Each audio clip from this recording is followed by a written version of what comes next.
Hinahabol ako ng tambal.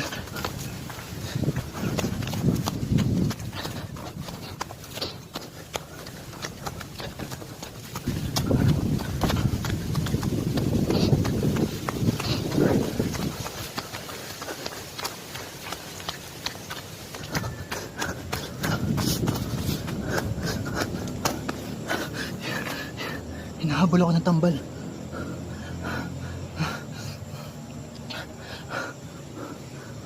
Pumunta lang ako sa gubat para magpicture ng mga hayop dun. Tapos bigla na lang ako may nakita na kagayang-kagaya ng damit ko, ng itsura ko. Tapos hinabol na niya ako.